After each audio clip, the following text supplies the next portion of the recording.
देखो आज हम जानेंगे ऑप्शन चेन के बारे में। ठीक है, तो ऑप्शन चेन के लिए हम लोग ऐसे मानो कि आपको बताते हैं, नेक्स्ट की भी ले सकते हैं ऑप्शन चेन, और किसी स्टॉक जिसका फ्यूचर है उसकी भी ऑप्शन चेन हम ले सकते हैं। ठीक है, दोनों में से, ऐसा नहीं कि किसी को भी नहीं ले सकते, दोनों में से किसी को भी ले सकते हैं। अब ऑप्शन चेन के अंदर हमें कौन कौन से इंपॉर्टेंट पॉइंट है जिसका हमें ध्यान रखना है, उस पर हम बात करेंगे। तो ऐसे अभी आईटीआई मान लो रिलायंस है, ठीक है, तो रिलायंस शेयर की हमने यहाँ पे क्या किया, ये ऑप्शन चेन ओपन कर लिया। तो जैसा कि हमने पहले भी बताया था कि स्टॉक के और इंडेक्स के ऑप्शंस की और फ्यूचर कॉन्ट्रैक्ट की एक्सपायरी एक डेट होती है ना। तो स्टॉक के ऑप्शंस की तो एक्सपायरी डेट कहाँ पे होती है, मंथली ऑप्शंस होते हैं, है ना। हर मंथ का लास्ट थर्ड थर्सडे, हर मंथ का लास्ट थर्सडे को जो है एक्सपायर होता है। तो ये अभी 30 मई को होगा, फिर 27 जून को होगा, फिर 25 जुलाई को होगा। तो ये क्या है, ये स्टॉक है, ये स्टॉक जिसका तुम फ्यूचर देख रहे हो उसके ऑप्शन की ये ऑप्शन चेन है। ठीक है, अब इसी में ही अगर हम इंडेक्स में देखें तो इंडेक्स में अपने जैसे निफ्टी 50 है, बैंक निफ्टी है, फिन निफ्टी है, और उसके बाद क्या आता है, मिड कैप आता है, सेंसेक्स आता है। ठीक है, तो इन सब के कॉन्ट्रैक्ट की एक्सपायरी वीकली भी होती है और मंथली भी होती है। ठीक है, बट तुमको केवल स्टॉक में ही काम करना है, और इंडेक्स में अगर काम करना है तो उसके मंथली कॉन्ट्रैक्ट में ही काम करना है। मतलब तुम्हारे लिए वीकली होती ही नहीं है। ठीक है, तुम्हारे लिए वीकली होती ही नहीं है, ये लाइन बोर्ड में लिख लो कि तुम्हारे लिए वीकली एक्सपायरी होती ही नहीं है। सिस्टम में है बट तुम्हारे लिए नहीं है। तुम्हें हमेशा जब भी कभी कुछ ऑप्शन बाय करना है, सेल करना है, तो मंथली का ही करना है। अब मंथली में कैसे, तुम्हारा यहाँ पे एक सवाल आना चाहिए कि मंथ के सर लास्ट वीक में है, अगर मंथ के लास्ट वीक में है तो सर हमारे लिए तो वीकली आ गई। अगर मंथ के लास्ट वीक में है, अगर मंथ के लास्ट वीक में है तो फिर मंथली कैसे लेंगे। फिर आपको इसमें एक रूल फॉलो करना है कि 1 तारीख से 15 तारीख तक तो करंट मंथ में लेना है, 15 तारीख तक, और 15 तारीख से 30 तारीख पे चले जाना नेक्स्ट मंथ में, और 15 तारीख से 30 तारीख तक नेक्स्ट मंथ में। 1 तारीख से 15 तारीख तक तो हमें जो है करंट मंथ में लेना है, और 15 तारीख के बाद जो है नेक्स्ट मंथ में। ठीक है, नेक्स्ट मंथ का मतलब समझ गए कि निफ्टी के एक्सपायरी होती है थर्सडे को, ठीक है, और बैंक निफ्टी की होती है वेडनेसडे को। ठीक है, और फिन निफ्टी की होती है ट्यूसडे को, मिड कैप की होती है, मिड कैप की होती है हमारी मंडे को, और सेंसेक्स की होती है फ्राइडे को। ये हर वीक की एक्सपायरी है, जो मैंने डे लिखे ना, ये हर वीक में आएंगे ना, हर वीक में ट्यूसडे आएगा, हर वीक में वेडनेसडे आएगा। तो ये है कि मान लो 1 तारीख से 15 तारीख में आ गए, तो यहाँ पे हमें क्या, अभी जैसे 1 तारीख से 15 तारीख में है और अभी हम 26 जून में है, चलो वीक भी बढ़िया है, तो हमारा 26 मई में है। तो अभी हमें कौन सी एक्सपायरी लेनी होगी, निफ्टी के अगर कॉन्ट्रैक्ट की अगर हम बात करें तो निफ्टी में अब 1 तारीख से 15 तारीख के बीच में तो है नहीं, अब आगे हम 15 तारीख से 30 तारीख के बीच में। तो अब हम यहाँ पे क्या लेंगे, यहाँ पे लेंगे हम नेक्स्ट मंथ का, नेक्स्ट मंथ का मतलब जून का जो लास्ट थर्सडे पड़ रहा होगा उस कॉन्ट्रैक्ट को हम बाय करेंगे। ठीक है, वो कॉस्टली होगा कंपेयर टू दिस वीकली, वो कॉस्टली होगा, बट उसके अंदर दो चीजें होंगी, उसके अंदर प्राइस डाउन जो होगा वो भी धीरे धीरे होगा, और जो बढ़ेगा वो भी धीरे धीरे बढ़ेगा। ठीक है, मंथली ऑप्शंस के अंदर जो डिके होता है, जो डिके है वो डिके भी धीरे धीरे लगेगा, घटने के मामले में हाँ एज ए स्टॉक। ठीक है, तो तुम्हारे लिए स्टॉक का और इंडेक्स के दोनों के ऑप्शन जो है इक्वल हो गए। ये तुम्हारे लिए केवल मंथली है, बट उसमें क्या है कि मंथली फिक्स है। तुम्हारे लिए क्या है कि 1 तारीख से 15 तारीख में है तो करंट मंथ की मंथली एक्सपायरी, और अगर 15 तारीख से 30 तारीख के बीच में है तो उसमें नेक्स्ट मंथ के मंथली एक्सपायरी। समझ गए? मतलब 1 तारीख से 15 तारीख, अभी जैसे हम हैं मई के 26 तारीख में, तो हम नेक्स्ट मंथ का जून मंथ का 30 जून का कॉन्ट्रैक्ट खरीदें, चाहे वो निफ्टी में बात करें, बैंक निफ्टी में बात करें, फिर निफ्टी में बात करें, ये हो गए इंडेक्स में। मंथ वाली लेनी है, ठीक है। हाँ मैं अभी यहाँ दिखाता हूँ। तो जैसे मान लेते हैं कि यहाँ पे निफ्टी है ना, तो यहाँ पे ये निफ्टी है, ठीक है। इसमें फ्यूचर लिखा हुआ है ना, उसमें ये ऑप्शन चेन निकालने को डायरेक्ट नहीं आएगा। यहाँ देखो ये 3 डॉट वाला ही पकड़ना है ये, तो ये 3 डॉट हमेशा किस में आएगा, ये स्पॉट है, स्पॉट में आएगा, फ्यूचर में नहीं आएगा। मतलब ये निकालने के लिए, इसको निकालने का एक दूसरा तरीका है, एनएससी की साइड पे जाओ, मतलब गूगल पे जाओ और यहाँ पे ऑप्शन चेन है एनएससी लिख दो, उसके बाद ये जो पहला वाला आएगा लिंक, इस पर क्लिक करके अपना ऑप्शन चेन सारे। अब यहाँ पे जैसे निफ्टी है तो निफ्टी के कॉन्ट्रैक्ट की यहाँ पे एक्सपायरी का मंथ ये सारे हैं, 30 जून, 6 जुलाई, 13 जून, 13 जून, उसके बाद 20 जून, 27 जून, सबसे लास्ट भी 27 जून सबसे लास्ट वाली है। हाँ मेंशन तो हफ्ता हफ्ता ही कर रहा है, हाँ वीक वीक कर रहा है, बस हमें पता नहीं मंथ वाइज लास्ट। ठीक है, अब इसमें स्टॉक में और निफ्टी में एक चीज कॉमन है कि स्टॉक की भी एक्सपायरी लास्ट थर्सडे को होती है और निफ्टी की एक्सपायरी भी लास्ट थर्सडे को होती है। तो तुम स्टॉक की एक्सपायरी तुम्हें पता चल गई कि 20 तारीख या 26, 27 तारीख जो भी है, यानी कि उसी का ही कॉन्ट्रैक्ट खरीदना है निफ्टी के अंदर, समझे? तो ये हो गया ऑप्शन चेन निकालने का। अब नहीं नहीं, मान लो जैसे भी हमने यहाँ पे रिलायंस को मैं सेलेक्ट कर लूं, तो रिलायंस को सेलेक्ट करते ही मुझे पता चला 30 मई, 27 जून और 25 जुलाई का है, तो निफ्टी में भी तुम बाई डिफॉल्ट जाके 27 जून वाला खरीदोगे तो मंथ का लास्ट एक्सपायरी वाला होगा। तुम्हें डेट का हिसाब नहीं लगाना कि कौन सा, नहीं तो कैलेंडर पे आओ, कैलेंडर पे आके देख लो कि भाई मंथ का लास्ट थर्सडे कौन सा पड़ रहा है, लास्ट थर्सडे पड़ रहा है 27 तारीख। ठीक है, अब इस तरीके से हमने क्या किया, यहाँ पे अभी हम बात कर रहे हैं स्टॉक के ऑप्शंस की, तो अभी स्टॉक के ऑप्शन चेन को ही हमने लगाया है, ठीक है। इस पे रिलायंस पे हमने क्लिक किया तो ये क्या आ गया, इसका एक ऑप्शन चेन आ गया, ठीक है। अब इस ऑप्शन चेन में कितनी सारी इंपॉर्टेंट चीजें हैं, ये तो हो गया स्ट्राइक जो कि हमने पहले बताया था, ये ऐसे असेंडिंग ऑर्डर में जो है बढ़ता है, ये आपका कॉल साइड है।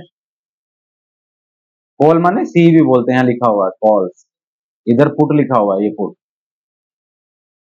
ठीक है। ये ऐसे बढ़ते हुए क्रम में है, तो बढ़ते हुए क्रम में ये जो माना जाएगा कि मार्केट में रिलायंस अगर ऊपर जाएगा तो हम कॉल खरीदते हैं, और हम बोलते हैं कि यहां से नीचे गिर जाएगा तो पुट खरीदते हैं। मतलब क्या है कि मार्केट में आप दोनों डायरेक्शन में पैसा कमा सकते हो as a buyer, as a buyer, है ना। अब बायर का विदाउट सेलर तो बन नहीं सकता है भाई, कोई सेल करेगा तभी तो तुम बाय करोगे। तो कॉल साइड के ऑप्शंस को खरीदने कब होगा, जब रिलायंस ऊपर जाएगा। तुमको चार्ट में देख के समझ आ गया कि रिलायंस अब यहां से टूटने वाला है, गिरने वाला है, तब जाके तुम उसका पुट बाय कर लोगे। सिंपल, एकदम सिंपल, है ना। अब इस ऑप्शन चेन के अंदर क्या क्या चीजें हमें देखना है, ये एलटीपी जो होता है उस स्ट्राइक का पहले तो ये स्पॉट हो गया, मतलब रिलायंस की दो चीजें हैं, एक रिलायंस का शेयर है, एक रिलायंस का फ्यूचर है, ठीक है। रिलायंस के शेयर का प्राइस 2,960 रुपए चल रहा है, इसको बोलेंगे हम स्पॉट। क्या बोलेंगे, स्पॉट। अब ये एक है इसका फ्यूचर, ठीक है, इस फ्यूचर की भी कुछ वैल्यू चल रही होगी, तो यहां जो ये लिखा होगा स्पॉट में, ये क्या है, इसके शेयर की वैल्यू, क्योंकि इसकी वैल्यू कहां से ड्राइव हो रही है, रिलायंस के शेयर से, ठीक है। तो यहां पे ये स्ट्राइक के अंदर अगर मैं बोलता हूं कि भाई मैं 2940 का कॉन्ट्रैक्ट, अब इसमें क्या है, 20-20 का डिफरेंस है, हर एक के अंदर 20 का डिफरेंस है, तो ये कॉन्ट्रैक्ट सब में अलग होता है, स्टॉक वाइज अलग अलग होगा। बट अगर मैं अभी मान के चलता हूं कि मुझे रिलायंस में अप साइड का व्यू है, तो मुझे कॉल खरीदना है, लेकिन कॉल कौन सा खरीदना है, ठीक है। पहले वो डिसाइड कर देंगे कौन सा वाला खरीदना है, तो ऐसे आंख बंद करके नहीं खरीद सकते। हमने ये बोला कि ये हमारा क्या है, ओटीएम है, ये क्या है, ओटीएम है, ये क्या है, आईटीएम है, ठीक है, ये क्या है, आईटीएम, ये आपका एटीएम है, ये वाला दोनों तरफ का जो ये स्ट्राइक है, ये एटीएम है, ये पहला वाला, ये पहला वाला, ये वाला, ये दोनों क्या है, एटीएम, मतलब जहां पे प्राइस चल रहा है, एट द मनी, जहां प्राइस अभी स्टे कर रहा है, ठीक है। हाँ, ये वाला, खाली ये लाइन और ये वाली लाइन, ठीक है।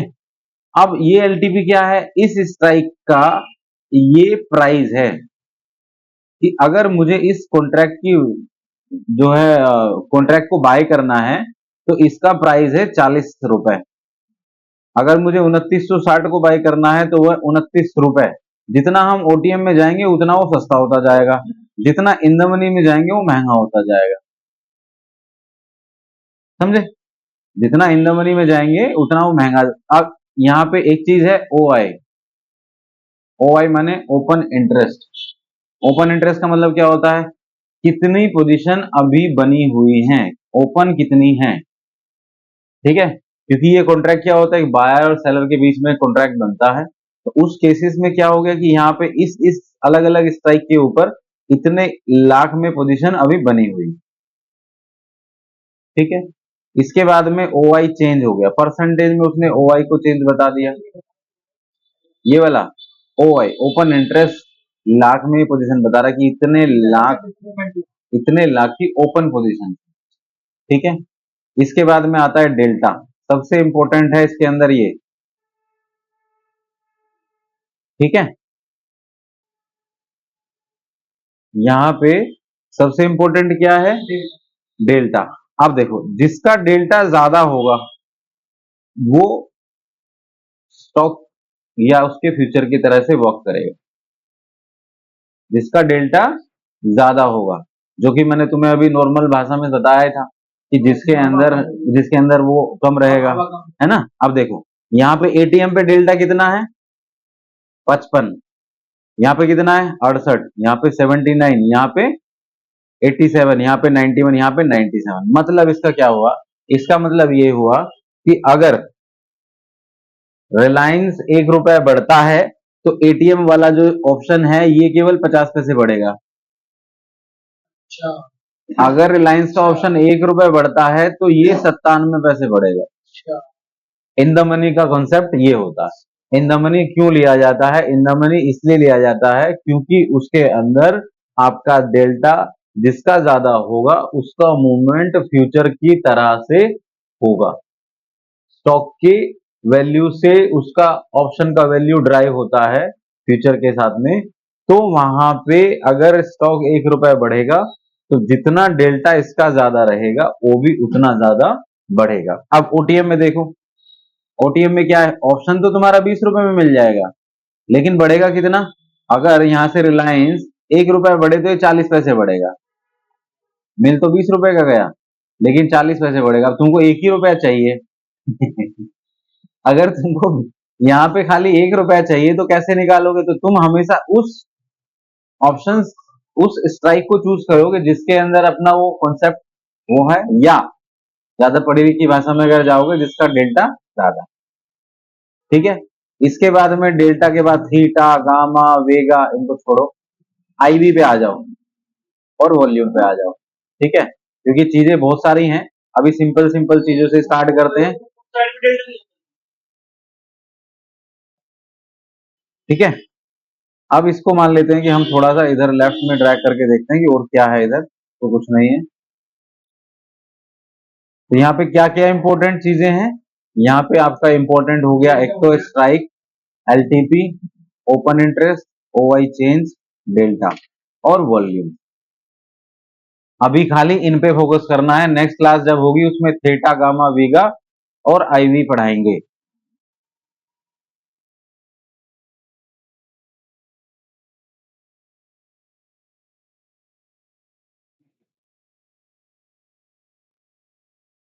डेल्टा वॉल्यूम ये नहीं है, आईवी है।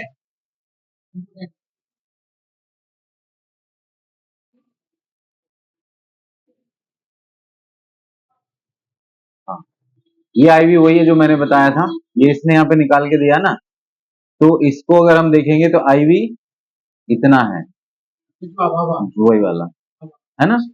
हाँ, जैसे जैसे स्ट्राइक बढ़ता चला जाएगा उसके अंदर आईवी बढ़ता चला जाएगा। हाँ, ठीक है। ये यहाँ पे कैलकुलेटेड, हाँ यहाँ पे ये कैलकुलेटेड है, तुमको जो यहाँ पे मैंने फॉर्मूला दिया था उस फॉर्मूला के हिसाब से, ठीक है। उसके बाद में यहाँ पे आप फुट साइड में आ जाते हैं, तो कॉल साइड की बात हो गई, आप फुट साइड में आते हैं। वॉल्यूम, हाँ वॉल्यूम मतलब इतने लाख में पोजीशन बनी हुई है, ये क्या बता रहा है, लेकिन उसके अंदर जो कितना कितने कितनी क्वांटिटी खरीदी हुई है, वो वाला वॉल्यूम है।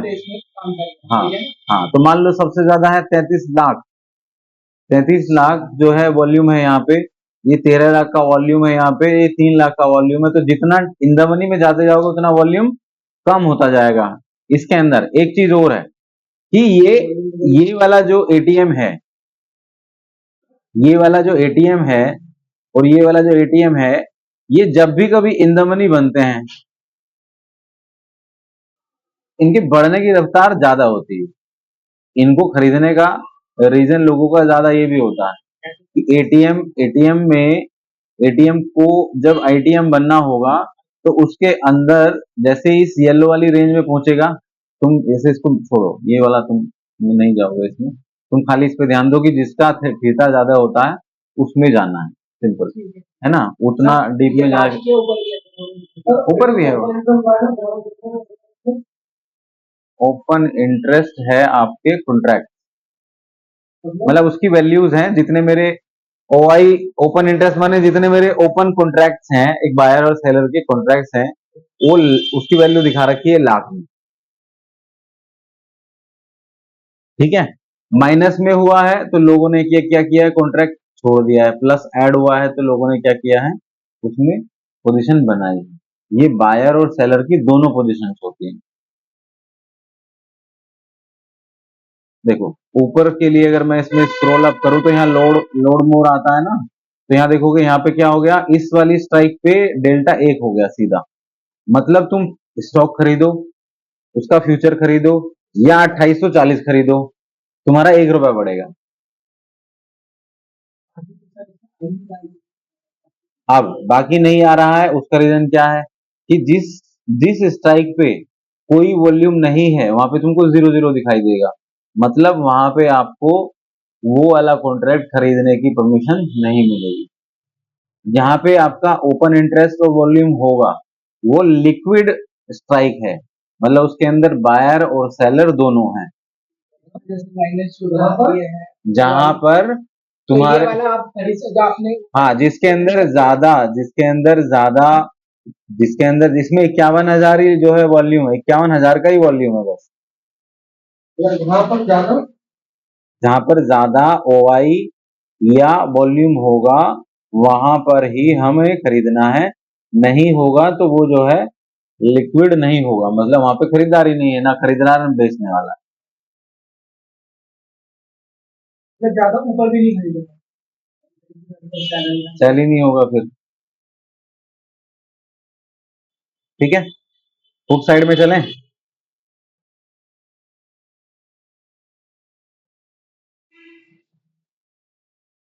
अब सेम कहानी फुट साइड में है, ये स्ट्राइक हो गया, यहाँ पे क्या देखना है हमें, रिवर्स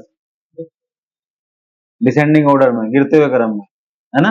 ये जब शेयर जो है 2900 से 2960 जाएगा तो ये क्या हो जाएगा हमारा एट द मनी, ये हमारा आईटीएम हो जाएगा, ये हमारा ओटीएम हो जाएगा, ठीक है। इसमें एक चीज होती है, इसको बोलते हैं फार, अगर मैं यहाँ पे लेऊंगा तो ये हो जाएगा मेरा फार ओटीएम, और इसको जो है थोड़ा और यहाँ अंदर जाके लूंगा तो ये क्या हो जाएगा, deep in the money, deep in the money,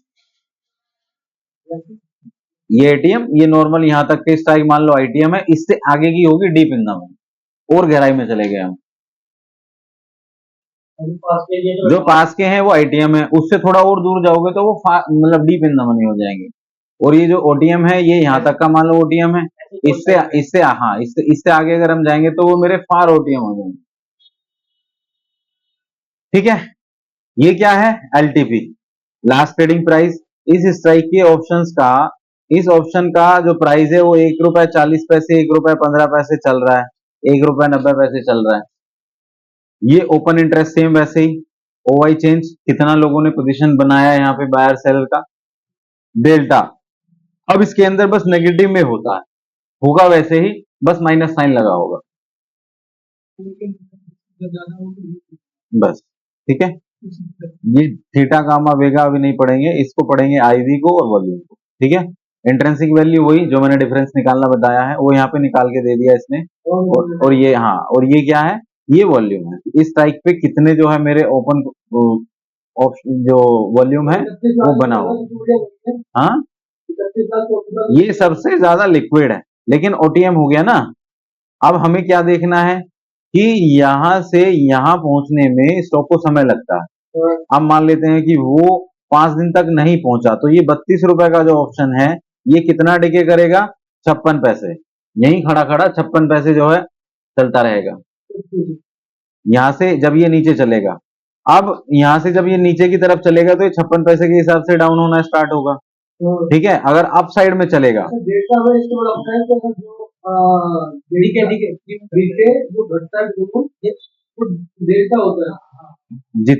जितना ज्यादा डेल्टा होगा वो उतना ज्यादा तेजी से बढ़ेगा, उतना ताजा ज्यादा तेजी से घटेगा। सम जितना ज्यादा डेल्टा होगा, मान लो किसी का डेल्टा 1 हुआ, तो अगर स्टॉक नीचे की तरफ डाउन में गया तो पुट जो है 1 रुपए के हिसाब से बढ़ेगा और कॉल 1 रुपए के हिसाब से घटेगा। उस स्ट्राइक पे कॉल का क्या डेल्टा है, एक सौ ऊपर भी होता है, नहीं एक ही होता है। यहां तक समझ में आया, थोड़ा थोड़ा है ना? ठीक है, हाँ। अच्छा, अगर ऐसे ऊपर वाले में है, आप देखो जैसे मान लो 2980 का तुमने पुट लिया, पुट क्यों लिया, क्योंकि हम मान के चल रहे हैं कि रिलायंस यहाँ से गिरेगा। तो ये जो 32 रुपए का ऑप्शन है, ये अगर रिलायंस यहाँ से 1 रुपए गिरता है तो इस वाले स्ट्राइक में ऐड होंगे 56 पैसे, मतलब ये 32.25 से 56 पैसे ऐड कर दोगे तो 32.70 के आसपास बन जाएगा, है ना। अब ये वाली स्ट्राइक यहाँ से गिरेगी, ये वाली स्ट्राइक तो गिरेगी, तो इसमें कितना 43 पैसे कम होगा, 20 रुपए 40 पैसे 43 पैसे, मतलब वो ऑप्शन 20 रुपए पे आ जाएगा,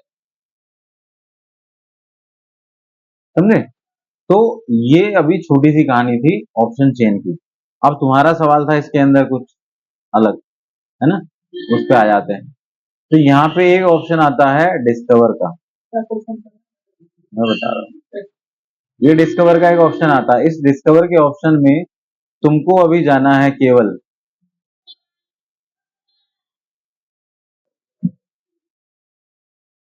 फ्यूचर हीट मैप पे, और फ्यूचर हीट मैप पे जाके देखोगे तो ये हमारे सारे इंडेक्स हो गए, निफ्टी, बैंक, फिर निफ्टी, मिड कैप, है ना। और यहाँ पे कॉर्नर में उनकी एक्सपायरी आ गई मंथली वाली। ठीक है, अब निफ्टी के अंदर कौन कौन से शेयर आते हैं, सारे यहाँ दिखे, तुमको पता भी है। निफ्टी बैंक के अंदर कौन कौन से आते हैं, उनका कितना उनका कितना वेटेज है ये तुमको पता है। ठीक है, फिर निफ्टी में कितने आते हैं, उसके बाद मिड कैप में तुमको कौन से अभी तक नहीं पता होगा क्योंकि ओपन नहीं करके देखा होगा, है ना। तो मिड कैप में हमारे ये सारे शेयर्स आते हैं। ठीक, अब यहाँ पे क्लिक करोगे तो जो तुमको सेक्टर देखने में प्रॉब्लम आ रहा था कि हम सेक्टर कैसे देखें, तो उसके लिए आ गया है ये वाला स्क्रोल। ठीक है, कि अब तुम्हें आईटी सेक्टर देखना है, तुम्हें पता है कि निफ्टी के अंदर कौन कौन से सेक्टर आ गए। ठीक है, अब यहाँ पे मान तुम यहाँ पे क्लिक करते हो आईटी, तो आईटी सेक्टर की कहानी तुम्हें यहाँ से दिखना स्टार्ट कर, नहीं ठीक है, ये मेटल्स का आ गया। मेटल्स में यहाँ पे इसके ऊपर क्लिक करोगे तो यहाँ पे तुम देखोगे कि इसके फ्यूचर का प्राइस कितना है, इतना है, चेंज कितना हुआ, स्पोर्ट का प्राइस क्या है, समझ रहे हो। हाँ हाँ, ठीक है। ये ओपन इंटरेस्ट हुआ, इसके अंदर इतनी पोजीशन कम हुई, इतने परसेंटेज का चेंज। हाँ, ये इतने परसेंटेज ये बढ़ा आज।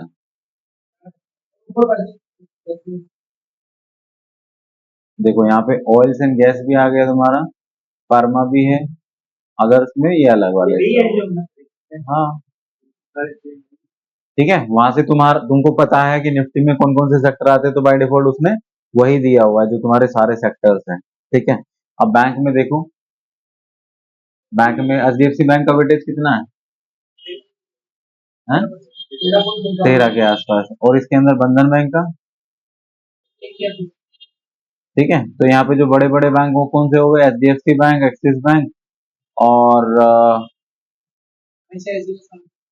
आईसीआईसीआई भी है और एसबीआई भी है ना। तो इन सबको तुम यहाँ पे देख लोगे। जरूरी नहीं है, जरूरी नहीं है। अब यहाँ देख लो, एचडीएफसी बैंक बढ़ा हुआ है लेकिन बाकी सारे गिरे हुए हैं। लेकिन हाँ, इससे ये मान सकते हो कि अगर बड़ा बढ़ रहा है और बाकी चार पांच गिर रहे हैं, तो वो बढ़ेगा नहीं, उसको बैलेंस करके रखेगा। तो जो सीख रहे हैं ना कहीं भी, उससे बोलो भाई गलत जगह हो तो आ जाओ, सामने सब चीजें हैं।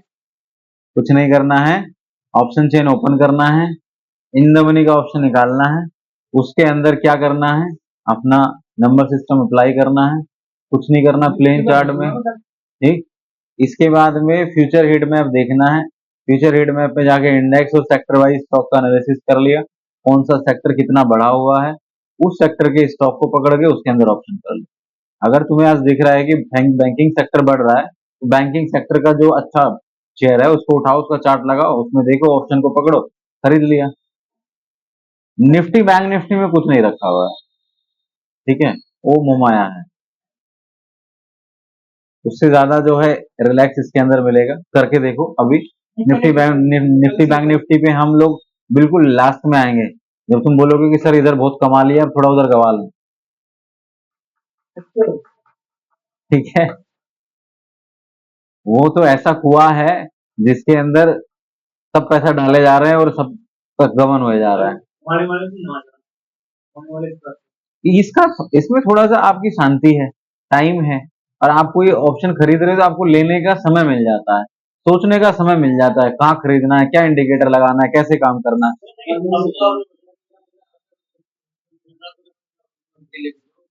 मंथली लेके जाओगे, बिल्कुल उसी तरह से वर्क करेगा, लेकिन आपके स्टेप्स हैं, पहले स्टेप पे अभी आपको स्टॉक वाले को ही समझना है।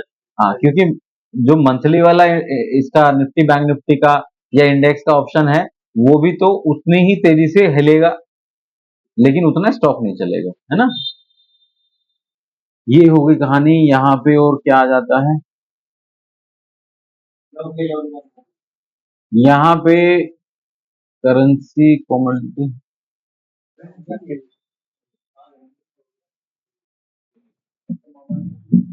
कॉमोडिटी भी है, फ्यूचर भी है, एफआईडीआई। देखो यहाँ पे एक हो गया एफआईडीआई की एक्टिविटी, लेसन एफआईडीआई। यहाँ पे दूसरा इंपॉर्टेंट पॉइंट क्या है, बाकी भी हम धीरे धीरे एक साथ नहीं, एक एक पॉइंट के बाद बात करेंगे। दूसरा आता है एफआईडीआई एक्टिविटी। एफआईआई क्या होते हैं और डीआई क्या होते हैं?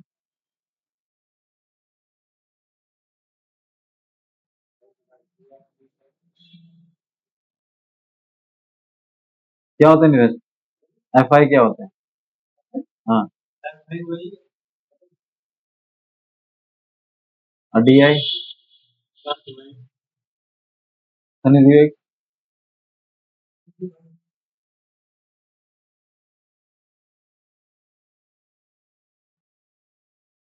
डोमेस्टिक इंस्टीट्यूशन, ऐसे बताया था कुछ, सब रिकॉर्डिंग में रहता है।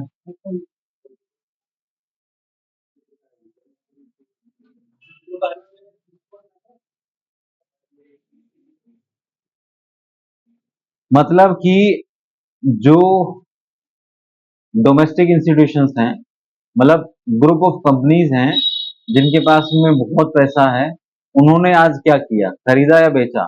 जो फॉरेन इन्वेस्टिंग इंस्टीट्यूशंस हैं, उन्होंने क्या खरीदा क्या बेचा, ये उसको बताता है। ये ग्राफ देखो, पहले तो ये करोड़ में है, यहाँ पे लिखा हुआ है ना, ये वैल्यू करोड़ में है, ये डेट वाइज है, ठीक है। यहाँ पे ये राइट में क्या है ये भी बता दो। अच्छा ये इसके रिलायंस की स्ट्राइक, उसके क्या ओपन किया हुआ है मैंने, नहीं, रुक जाओ। हाँ निफ्टी है ना, तो निफ्टी के अंदर ये वाली लाइन जो बता रही है, यहाँ पे लिखा हुआ आता है सब, ये वाला लाइन है एफ आई एस का, ठीक है। ये वाला लाइन है, ये वाला जो कलर है ये वाला डी आई एस का है, और जो ये लाइन है ये निफ्टी है।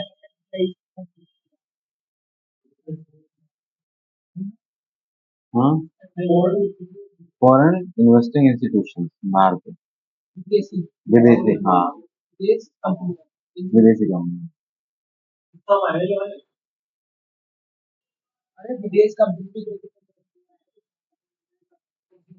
नहीं, उन्होंने यहाँ पे इंडियन मार्केट में भी पैसा वो इन्वेस्ट करते हैं, तो उन्होंने क्या खरीदा क्या बेचा, अगर तुमको ये दिखेगा कि जो विदेशी कंपनी है वो यहाँ से अपना माल बेच रही है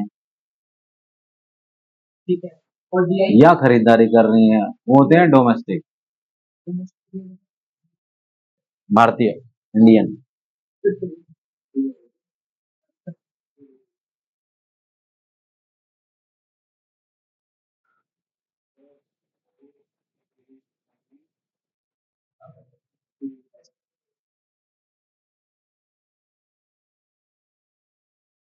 देखो कैश मार्केट का मतलब कि उन्होंने कितना पैसा कैश के अंदर इन्वेस्ट किया, ठीक है, वो यहाँ से देख रहा है।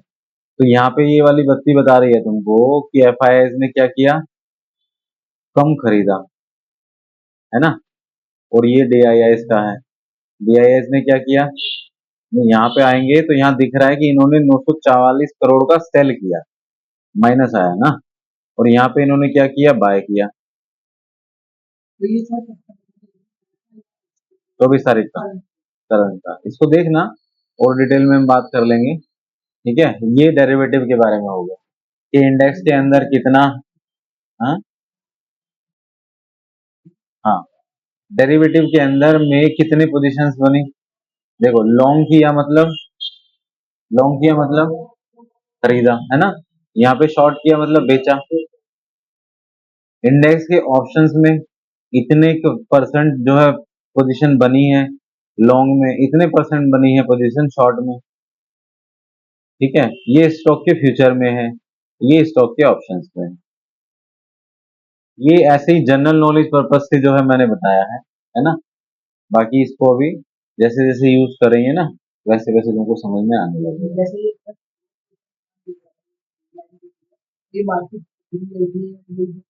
नहीं, उसके कंपैरिजन में इतना बाइंग सेलिंग हुआ, ठीक है। मतलब सबसे इंपॉर्टेंट क्या है यहाँ पे, तुम्हारा ऑप्शन चेन, ऑप्शन चेन के अंदर डिस्कवर में आए और डिस्कवर में आने के बाद में फ्यूचर रेट में, ठीक है। वैसे तो बहुत सारी चीजें हैं, इन सब की जरूरत नहीं है, फ्यूचर रेट में पे जाओ, इसको देखो और देख के जो है अपना एनालिसिस करके जंप कर दो।